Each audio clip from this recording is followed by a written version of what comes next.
Here is what everyone thinks they know. One reckless director, one bloated Western, one legendary studio wiped off the map. It is one of Hollywood's most satisfying disaster stories, and almost every part of it is wrong. United Artists did not go bankrupt after Heaven's Gate. The studio posted a $22 million profit in 1981, the very year it was sold. Transamerica, the corporate parent that owned United Artists, had been looking to exit the entertainment business for some time, and the numbers reflect that clearly. They had bought United Artists in 1967 for $180 million and sold it in 1981 for around $383 million, which is a considerable return by any measure. Even Stephen Bach, the United Artists executive who greenlit Heaven's Gate and later wrote the book literally subtitled How Heaven's Gate Destroyed United Artists, conceded in that same book. At that price, who would not sell? The story Hollywood has been telling for 4 decades, that one overambitious film brought down a legendary studio, is almost entirely a myth, and yet the myth stuck, hardened, and became the industry's favorite cautionary tale. That's the real story of Heaven's Gate.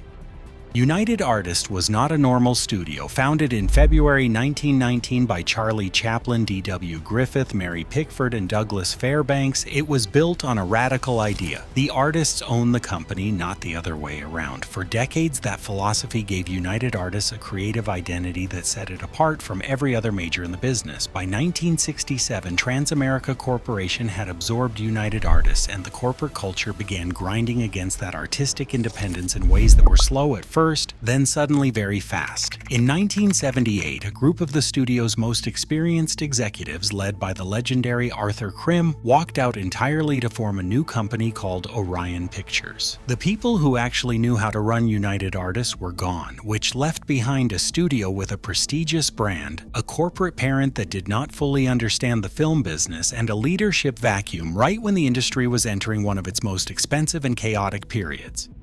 Into that vacuum walked Michael Cimino carrying an Academy Award in each hand. The Deer Hunter won Best Picture and Best Director at the 1979 Oscars for its 1978 release, and Cimino was, by any reasonable measure, the hottest director working in Hollywood. United Artists wanted him badly, and Cimino understood exactly what that kind of institutional desire meant in terms of leverage. His original pitch to United Artists was an adaptation of Ayn Rand's The Fountainhead, which the studio passed on for lack of commercial appeal. Cimino came back with a Western based on the Johnson County War, a real conflict from the 1890s in Wyoming between wealthy cattle barons and immigrant settlers fighting for their land, and United Artists approved it. More critically, Cimino's contract granted him near total creative control and stipulated that the studio would absorb any cost overruns. That second clause is where everything started to come apart. The initial budget sat at around $11.6 million, though internal estimates from the period varied, with some documents citing $7.5 million as the original figure. Either way, it became something else entirely once cameras started rolling. Entirely. Principal photography opened on April 16, 1979 in Glacier National Park, Montana, and by day 6 the production was already 5 days behind schedule. That is not a misprint, 6 days in, 5 days behind. At that pace, Cimino had consumed approximately $900,000 to produce around 90 seconds of usable footage, and one studio calculation reported by Bach suggested the film was costing the equivalent of roughly $1 million per minute of running time. $1 million. What is genuinely interesting and what rarely gets mentioned in the standard retelling is how close United Artists came to pulling the plug entirely. Internal discussions about replacing Cimino circulated through the studio, with Bach implying that Norman Jewison was considered as a potential replacement director. It never happened, whether through contractual obligation, residual faith in the material, institutional paralysis, or simple fear of the press fallout that would follow. United Artists let Cimino keep going. The cast Cimino had assembled was extraordinary. Chris Christopherson played James Averill, Christopher Walken played Nathan Champion, and the production also included Jeff Bridges, John Hurt, Sam Waterston, Brad Dourif, and Isabel Huppert, with a young Mickey Rourke and Willem Dafoe in his very first film role appearing in smaller parts. 1,200 extras were employed across the shoot. Cast members trained in horse riding, cockfighting, roller skating, and the Yugoslavian language for period authenticity, which tells you something about how seriously Cimino took historical texture. Extraordinary. Cinematographer Vilmos Zsigmond used a technique called flashing, a pre-exposure of the film stock that gave Heaven's Gate its distinctive, hazy, almost painterly visual quality, and it remains one of the most technically distinctive looks in American cinema from that decade. John Hurt reportedly accumulated so much enforced downtime waiting for Cimino to achieve what he needed from each setup that he went off and filmed The Elephant Man for David Lynch, then returned to the Heaven's Gate production to continue shooting. One of cinema's great troubled productions, quietly incubating one of cinema's most celebrated films during its lunch break. Troubled. By the time cameras finally stopped, the production had consumed approximately $44 million in 1980 nominal dollars, a figure corroborated across multiple sources including Box Office Mojo and Britannica. Harvard University refused to allow the prologue to be filmed on their campus because of Cimino's demands, so the unit relocated to Oxford. The initial cut Cimino presented to the studio ran 5.5 hours, assembled from nearly 1 million feet of exposed film.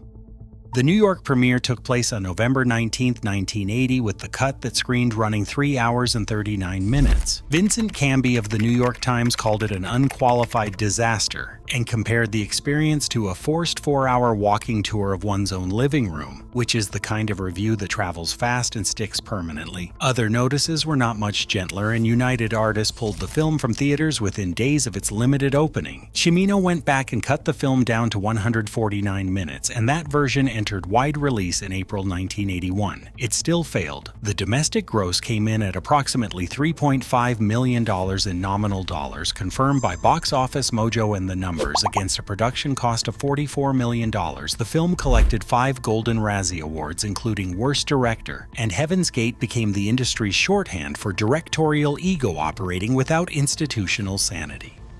The real-world fallout beyond the box office figures ran deeper than the numbers alone suggest. Transamerica sold United Artists to Kirk Kerkorian's Trescinda Corporation, the same entity that controlled MGM, for somewhere between $350 million and $383 million.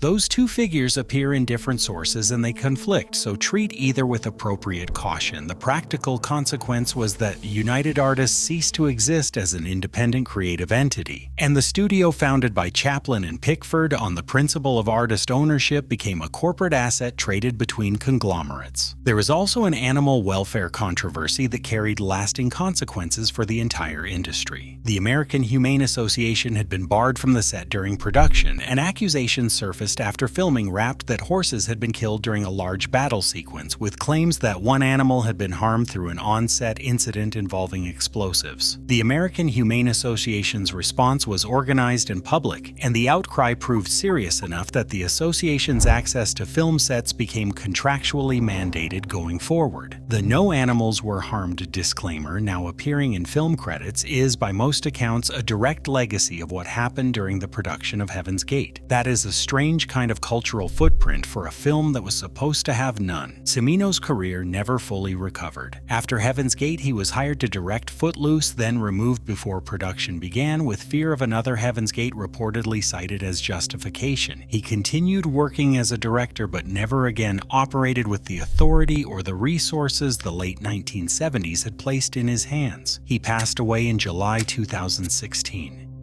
Here is where the story takes another turn that most people miss entirely. The film got a second hearing, and this time the verdict was very different. In 2012, a 216-minute director's cut was assembled from YCM Separation Masters, because the original negative had been physically cut to create the 149-minute theatrical version and no longer exists in any recoverable form. That restored version screened at the 69th Venice Film Festival, where festival director Alberto Barbera called it an absolute masterpiece and described its 1980 truncation as one of the greatest injustices of cinematic history. Coming from a credible institution with no stake in revisionism, that is a strong statement worth taking seriously. The Criterion Collection released the restoration the same year as Spine number 636, and it remains the definitive home release of the film to this day. Critical reassessment has been gradual but genuine. Martin Scorsese counts himself among the film's admirers. years. Time out. London ranked Heaven's Gate 12th on its list of the greatest westerns ever made back in 2011, and the current Rotten Tomatoes score of 57% does not fully capture the divide between critics who still find it self-indulgent and those who now regard it as one of the most visually ambitious American films of its era. Both positions have real arguments behind them.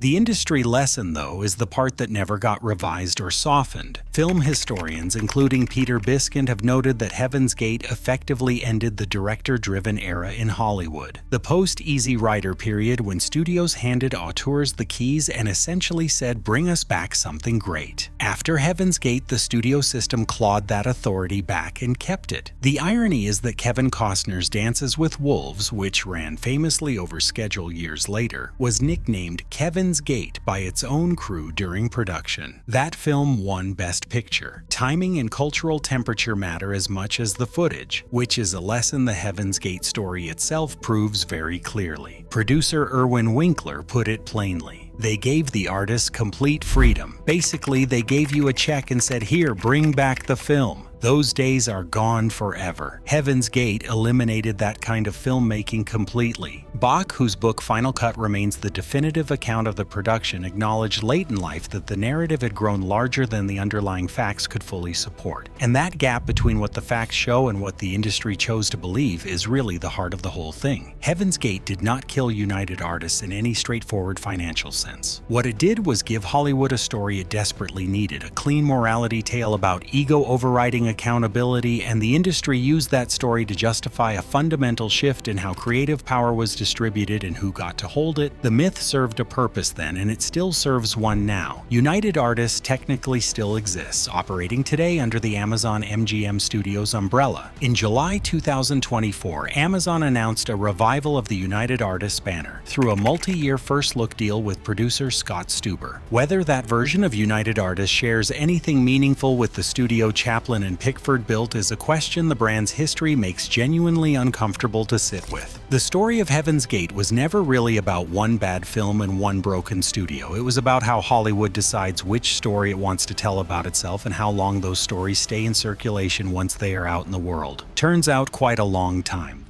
The gap between what actually happened on a production and what Hollywood decides it means is exactly the kind of story this channel keeps digging into. There is a lot more where this one came from.